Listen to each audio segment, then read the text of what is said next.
French squad for the July internationals has come out, folks. I'm always a little bit apprehensive when the French July squad comes out because I know, having not watched a heck of a lot of top 14, there's going to be a number of unfamiliar players, and this is very much the case, even more so than usual for this July. We will go through the squad. It includes 19 uncapped players. If you're looking for Dupont and Intermac and Movaka and Peno and Luku and all the kind of Woki, all these kind of big name players, you can think again, because they are, at least in this initial squad, certainly not named, and the chances of any of those guys travelling, I would say, pretty slim to none. But 3 fixtures on the cards for the French. I believe it's 2 tests against Argentina and 1 non-test against Uruguay. No guys from Toulouse, La Rochelle, Bordeaux, and Stade Francais, because they are still involved in the top 14 semi-finals as we sit here with the team having been named. But it's very young. 19 uncapped players means it's bound to be young. By my count, you got 2 teenagers, 1 guy who's hit 30, that's Baptiste Serrand, and all the rest of these guys largely in their early 20s. A few guys closing in on 30, but they are the exception rather than the rule. The average age of the forwards is like 23, and the average age of the backs is about 24. So it's a very, very young side. The forward pack is looking particularly inexperienced. You've got 7 props. From what I have read, one of them is not quite French eligible yet, but we do have 1 non-test game to play, so that won't matter for him. But Bamba, Beria, Gros, Laclaya, Montagny, Perchot, and Tatafu, those are the 7 props. Gros and Bamba are the most experienced with 20 odd caps each, and both in their mid-20s. Laclaya has also had the 1 cap for France, but the rest are totally uncapped. Perchot and Tatafu are both only 21 years old, so in terms of development, still the very early stages, particularly when you consider these guys are props. From what I have read, as I said, Tatafu is not quite France eligible yet. Somebody correct me if that is not the case, but yeah, he may be one kind of set to play in the midweek, if not in the tests. 3 hookers in Barlow, Bobigny, and Tarret. Tarret is the only guy who is uncapped. Bobigny's had 1 cap, and Barlow is experienced with his 7 caps for France. And then 4, I guess, locks, if they're going to play these guys in the second row.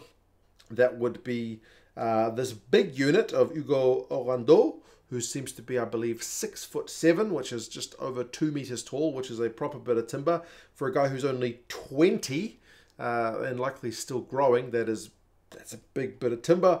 Guillard is uncapped at 23 years old, the Lyon man. I believe he can also play a bit of loose forward. We did get a look at Pozzolo Tuilangi in the Six Nations, so he's one of the more familiar faces with 3 caps, and he's still a teenager. And then Van Verberg is also uncapped. A bit of a tackling machine from what I have read about him. But yeah, the 23-year-old from Cast will likely be one of the guys in the second row for France on this tour. Loose forwards, Diallo, we've seen cap before. He's had a couple of caps. Jordan Joseph, Lenny Nouchi, Yann Pesson, and Kylian Tixeron are all uncapped. They can fill in different positions in the back row. I think Joseph's more of a number 8. Bit of a turnover merchant from what I understand about him. Nouchi seems to be the kind of all-rounder amongst the bunch. Pesson, I believe, can play 8 or flank, and then Tixeron flank, and then sometimes number 8. So yeah, there seems to be a little bit of versatility among this France back row, but certainly a lack of experience, with only one of them having test experience of that lot. So yes, average of 3.5 caps for the forwards is young and inexperienced. But it's going to be a good test of France's depth, because every time they've sent a young side out in recent years, they've done pretty well. Remember that France side went to Australia a few years ago, and they were really inexperienced. They went toe-to-toe with the Australians. The series was really close. In terms of the backs, Couillou, Jeannot, and Serran, they're all named Baptiste. So if you're not a Baptiste, you're not going to play 9 for France on this tour. So the 3 Baptistes, they're all going on. Serran is by far and away the most experienced guy in the squad, 30 years old, with 44 caps, almost double the caps of the kind of guys behind him. This guy Jeannot seems to be a bit of an all-round number 9. There's a lot of depth at 9 in France, to be fair. He scores a few tries, makes his tackles, does his kicks. And then Kuyu has been a really kind of attacking threat in the top 14 this year. So in terms of proper excitement machine, and a guy who's got the experience of 16 caps, will certainly be an exciting one to watch. 10s, Bordeaux and Carbonell, both in their kind of mid-20s. Bordeaux is the uncapped guy, the Montpellier, the Lyon man. Goal kicking, defenders beaten, tackle stats all look pretty nice.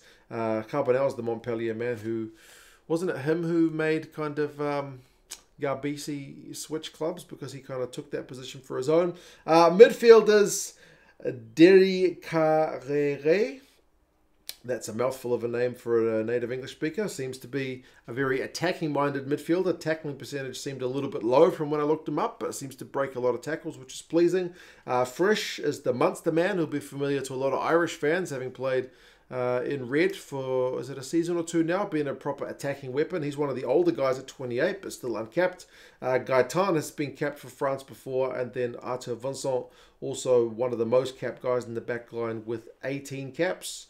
Those four guys, they all tend to play 13 more than 12 this season, but there's a lot of guys, I think all of them can play both. So it'll be interesting to see which guy wears the number 12 jersey for the test matches. And then 4 outside backs, 3 of whom are uncapped. Huleux, the right winger for Cast, has beaten, by according to the stats, 60 defenders beaten this year, which is insane. So I'm looking to see him get a go.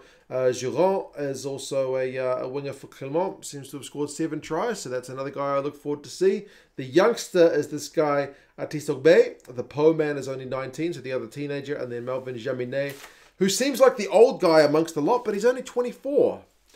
I thought he was older than that, to be honest, but yeah, the goal-kicking maestro at fullback, his 19 caps are also amongst the most of all the French guys in this team. So the backs have got slightly more experience than the forwards, but largely that average kind of is brought up with Terron's 44 caps. So yes, a very, very inexperienced side, but like I mentioned, France's depth, you know, there's under 20 guys who have stepped up often into the test team, have tended to look really good. Like even back, if you remember, the Autumn Nations Cup, when they played England with a pretty inexperienced French side, they pushed them all the way as well. So yeah, the French depth in recent years has been very, very strong. 3 games, like I mentioned, 2 tests against Argentina on the 6th and 13th of July, and then between those games, a Wednesday game against Uruguay, which I believe is a non-test game, a kind of a development team game. So in all likelihood, that is when you will see the kind of most changes. That'll be potentially a virtually all uncapped starting 15 maybe, with all the guys who haven't played in the first test. So yes, a very young squad. Will be interesting to see how they go, because Argentina, remember, also have a new coach. I think the expectations are always high for this French side under Galthié, but if they do drop games against Argentina, it will not be the end of the world, because we know what they're trying to do, and that is to try and build some depth and allow maybe some of the more senior guys to not travel throughout the summer and get some energy back into themselves. But yeah, they would certainly want to be beating Uruguay, but with France coming to town, Uruguay will also be pretty fired up. So it's going to be a fascinating one to watch. You guys let us know your thoughts. How do you think France is going to go in July? What do you think the minimum expectations are for them? And yeah, I'll talk to you guys again soon. See you later.